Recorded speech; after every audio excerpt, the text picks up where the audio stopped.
Hello Ben, YouTube, welcome back to my channel.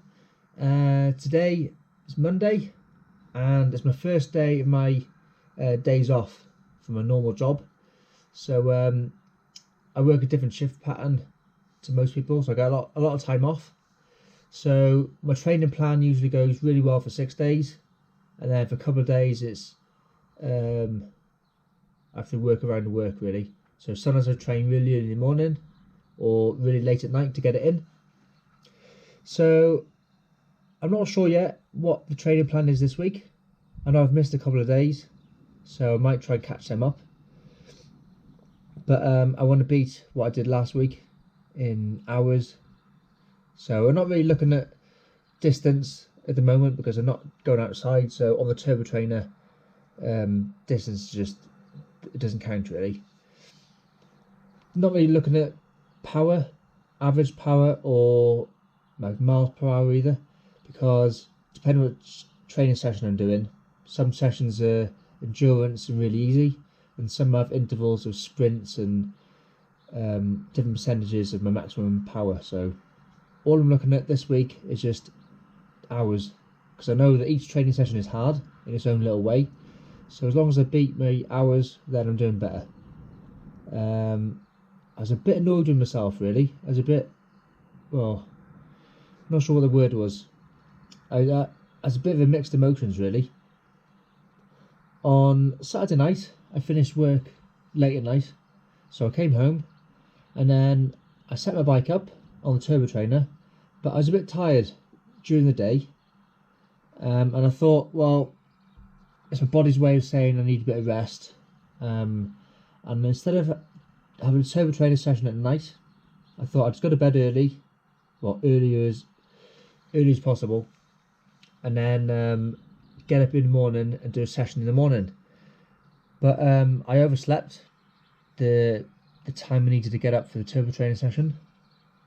I looked at my phone to see why I didn't set my alarm, and the battery was flat. So by the time I sorted myself out, it would have been too late going on the turbo trainer. So I missed the night session and I missed the morning session. So one lesson I got from there is don't wait till tomorrow, just do it. Get the bike set up, just do it, and then go to sleep, because if you wake up late, well, then you miss your session. But I was a bit annoyed myself because I missed the session, so I didn't train on Saturday, so I didn't train on Sunday. Now it's Monday, so I know I did a good 5 days of training last week, but I didn't beat, I think it was a couple of weeks before that, I did 8 hours something minutes. Last week I only did 7 hours, I think 7 hours 40. So I wanted to do half an hour, just to take me over. So it would have been the best week so far for the last couple of months in hours. So today's Monday, I'll start again. The good news is, well, one thing last week was holding me back. I did a couple of training sessions that I didn't really want to do. So instead of doing 2 hours, I probably chose like an hour and a half. Instead of doing a 45-minute session, I chose, I don't know, I cut a couple of sessions short. My bum was really hurting. After doing, well, I've been training now pretty much every day for the last couple of, well, since way before Christmas. I've been doing my training plan and sticking to it every day. On the turbo trainer, you're hot, you're sweaty, you don't actually move anywhere because you're sitting still for a long period of time. So my bum was hurting. I tried using, well, I bought a new bib shorts a couple of weeks ago. I bought some new Shamrock Queen. I'm using that every time, but it still hurts. And what I did was, I thought I'll buy a new seat. I thought about it for a few weeks. Maybe it's a seat hurting. I tried turning it down, I tried turning it up. I tried, if you turn it down too far, you slide forward, so your hands hurt. So you can't go too far forward. I pushed the seat forward on the rails, further forward, further back. I tried all that, but then it affects all sorts of angles of your legs and your seat height. So I was just thinking about them short triathlon seats without the nose on it. And then just by luck, I saw a YouTube video. This guy made a video about seats. I think there's 3 or 4 he talked about. One he said was a really good budget seat if you haven't got a lot of money to spend it'll do. It's quite good. The top of the range one he tried, that's a nice seat. It looks really nice. There's a hole cut out in the middle. It's supposed to be really good. He says it's good indoors and outside, and it helped him on his Turbo Trainer sessions. But it's a bit too much more money than what I wanted to spend, because I bought some other things. I'll tell you in a minute. So I've gone for, I think I've gone the triathlon seats with the nose cut out the front. So it's a shorter seat with the gap in the middle, the nose cut out. I'll show you. Well, I'll make another video of it after. I'll show you. Also, the last week as well, my feet have been hurting. Mainly the left foot. The sole of the foot, when you press in, and then when you get off the bike, it hurts them for a while after it. So I thought about it. The shoes I've got, you won't believe this, they're actually, I think, 7 years old. I bought them about the Christmas time 2013, I think it was. Maybe the January 14. But they're not that old in miles, because I didn't use them for very long in 2014. Nothing in 15 or 16 or 17. So only really 18 and 19 years I've done a lot of miles. So yeah, they got a few scratches on them and marks on them and a bit worn. They're not brand new, but they worked. They're fine. They were a cheap brand. They lasted that long. But I thought, well, the amount of hours I'm doing on the bike, well then I know I'm going to get into biking. I'm into it, so I can afford to buy a bit more expensive shoes. I really want to go for black, because a lot of my clothes are black. I live in Wales. It's wet, it's windy, it's muddy. Even in the summer, it's always dirty, always muddy. The roads are terrible. So I thought with white, they're going to get dirty. They will definitely get dirty. But I couldn't find any black ones I wanted. The ones I bought, they come in white or black. They didn't have the black in my size, so I would have had to spend a lot more money on a different black version. But the only thing is though, in the winter, I always wear overshoes anyway. So I've got some overshoes now that they're quite cheap ones. So I won't buy any just yet, any new ones, because I have got some. But also I'm doing Turbo Trainer sessions at the moment. But then what I'll do as well, in the summer, if it's too hot to wear these like winterish, waterproof, warm overshoes, what I'll do is in the summer I'll just buy a thin pair of oversocks, maybe white like the shoes, or maybe black or whatever colour I like, just to give them a bit of protection, just to keep them a bit longer. But then I'm not too bothered really, because even if I'd have bought black ones, they still get wet, just they wouldn't show them with dirt.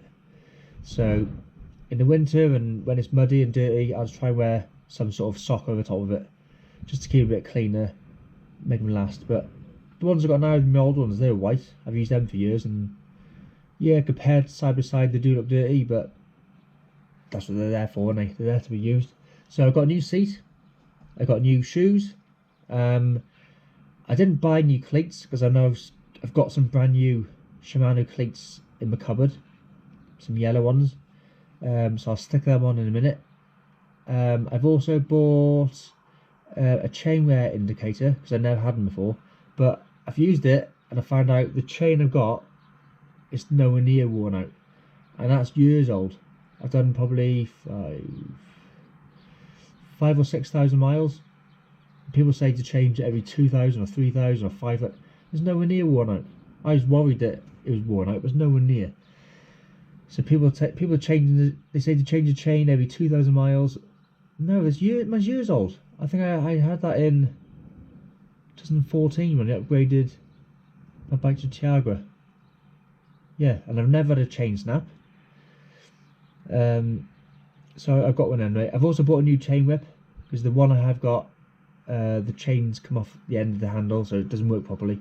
So I saw a cheap one, and I don't want to break my gears when I fix them, so I bought a new one.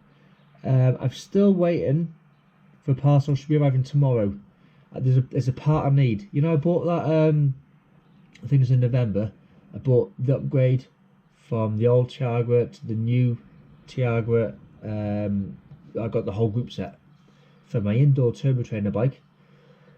I've still got the whole set, but what I need is an adapter to make it from a band-on front mech to the braze-on front mech.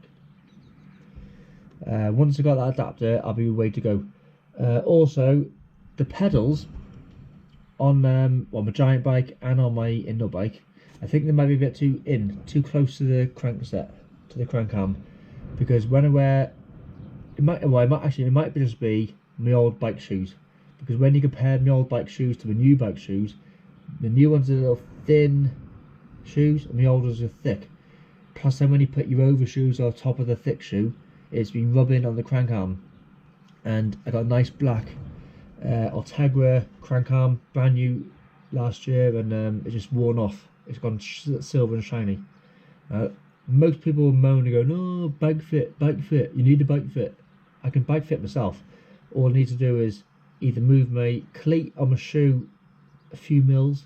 It could just be the shoes, so I could test ride it with my new shoes. They're thinner, so there'll be a less gap. Get some overshoes which are thinner, more aero, that might help. Or what I'm going to do is I've ordered, they're called adapters. I think it's a 20mm adapter. A 20mm might be too much out, but if I put the adapter on, which will move my foot out, and then I can move my cleat in, so I'll fine tune it so I've only got about a, I don't know, 10mm gap between the shoe and the thing, because I don't want to be, well, rubbing my new shoes, and I don't want to be rubbing the new crank arm. So yeah, I'll do that hopefully tomorrow, and then I can get it all set up. It's been a few months. I've seen there is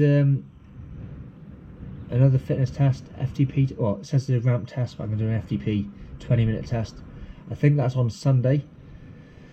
So I'll finish off this week.